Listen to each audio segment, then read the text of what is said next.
नेता नॉमिनेशन पे आ गए हैं और कुछ नॉमिनेट होके बाहर भी निकल रहे हैं। और इसी साथ हमारे साथ आदित्य जी हैं, ये 213 से हैं, शास्त्री पार्क से। सर क्या तैयारी है? बहुत ज़ोरों से तैयारी है और बहुत ज़बरदस्त तरीके से आ रही है आम आदमी पार्टी दिल्ली में। और जो 15 साल का जो भ्रष्टाचार का पहाड़ बनाया है उसको जनता अपने वोटों से तोड़ेगी।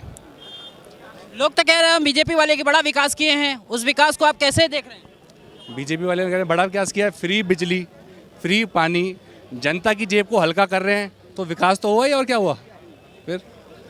वो तो ये भी कह रहे हैं कि आम आदमी जो पार्टी है वो हर तरीके से लोगों को गुमराह करने की कोशिश कर रही है। देखो, जनता बीजेपी के ना, जो उनके जैसे 15 लाख रुपए हर किसी के खाते में आए थे, हर किसी के जेब में आए, तो जुमलों से बहुत ना अच्छे से सुलझ चुकी है, अब वो बातों में नहीं आती है।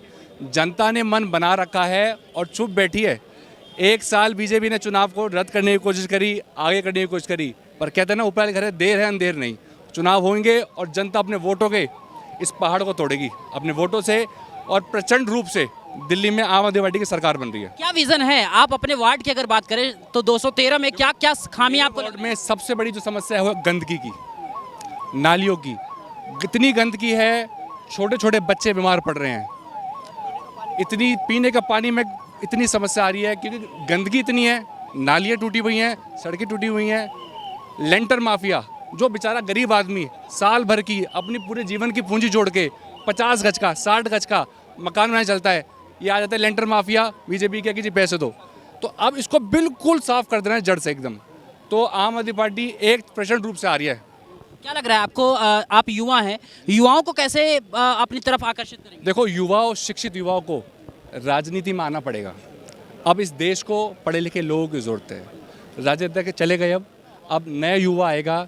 देश, हर एक व्यक्ति हिंदुस्तान की तरफ देख रहा है, बिकॉज हिंदुस्तान में जो युवा है वो अब राजनीति में आने लगा है।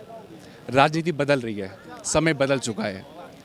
लोगों की बहुत उम्मीदें होती हैं कि हमारे जैसा पढ़ा लिखा लोग आएगा तो हमारे बीच में आ रहा है तो कुछ कुछ करके जाएगा।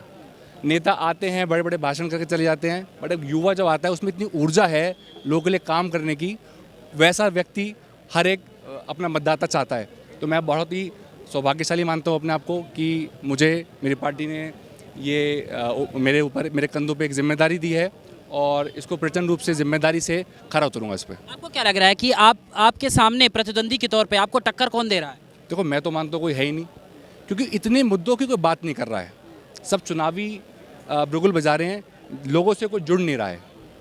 जनता चाहती है कि ऐसा व्यक्ति उनके बीच में है जो लोगों से जुड़ सके, जिसको वो हाथ पकड़ के अपना काम करा सके, जिसमें वो झिझके नहीं किसी के बीच में। तो मैं नहीं मानता मेरे सामने कोई है। बहुत बहुत धन्यवाद। चाहे कोई बच्चा हो, कोई बड़ा हो, कोई भी हाथ पकड़ के अपना काम करा सकता है। जी।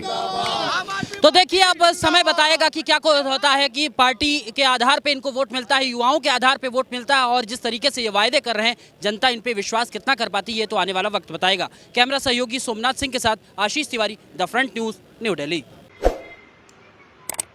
The Front News. Please subscribe and press the bell icon.